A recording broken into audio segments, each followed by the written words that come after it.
Hello, welcome to my channel. Today we are going to read Princess Bedtime Stories.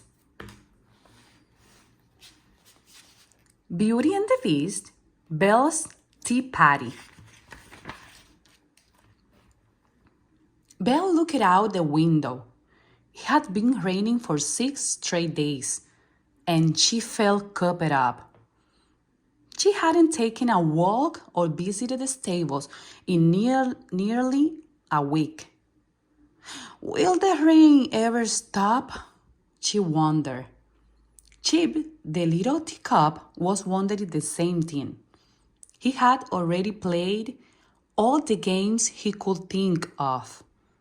Now he just wished he could go outside. Since he was so little, he didn't have a job like the other enchanted objects. But the rest of the enchanted objects had finished their work. The castle was spotless. Lumiere, the candelabrum, wandered into the dining room. He noticed how bored Chip and Belle looked, and he began to sing a song in French. Then Cogsworth, the clock, rounded up some napkins, spoons, and bowls, and led them in a dance. "That's it?" he cried as they whirled around the table. "Hooray!" Chip yelled when the song was over. "That was wonderful," Belle cried. "Will you do another one?" Lumiere frowned. "Actually, we need to go check on the master," he said. "Yes," Cogsworth agreed. "He might need something."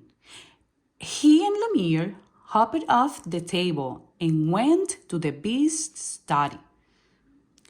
"Now, what will we do, Belle?" she asked. Belle looked over at the teacup and smiled. "I'm not sure, Chip," she said. "I will try to think of something." Just then, Chip's mother, Mrs. Potts the teapot, entered the room. She knew just what will cheer up Belle and Chip. "Let's have a tea party," she just suggested. "Belle, why don't you change into your prettiest party's dress?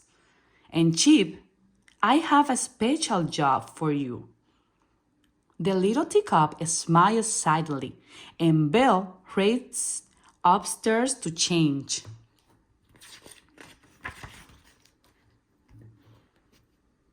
"We are going to have a tea party," Belle exclaimed when she reached her room.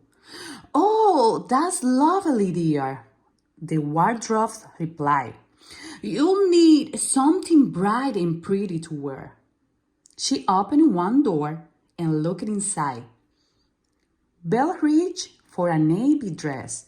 "No, no, no," the wardrobe cried. "That's too dark for a tea party." The wardrobe rummaged around a little more and found a yellow hat. "You simply must wear this," she said.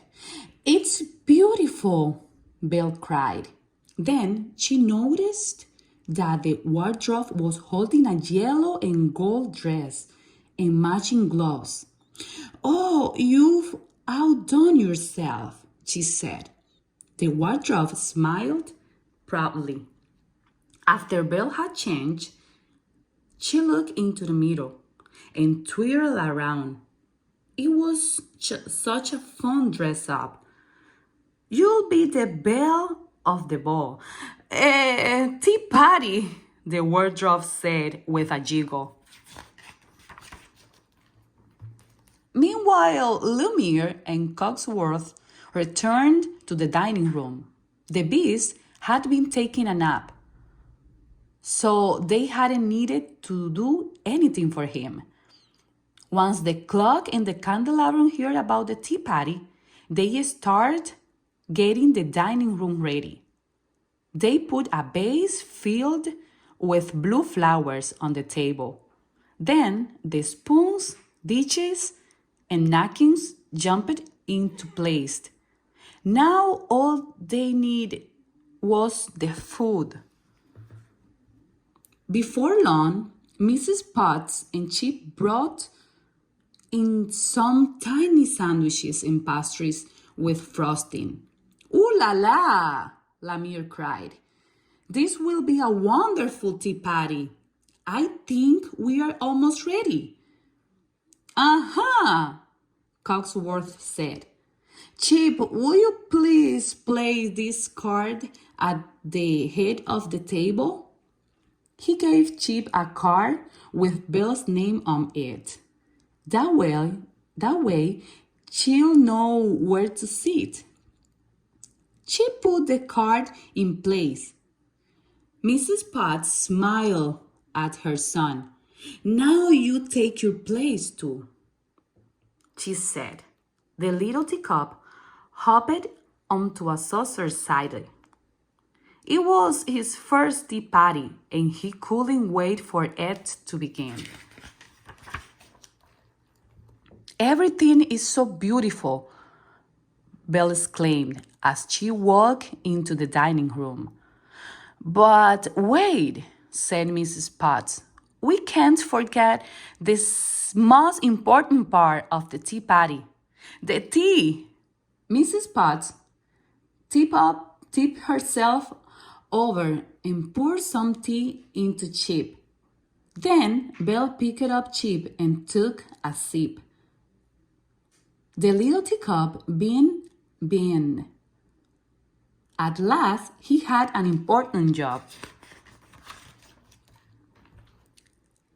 This is a lovely tea party, Belle said. I'm so glad I have good friends like you. Me too, Chip said. Everyone smiled. Maybe raining days weren't so bad after all.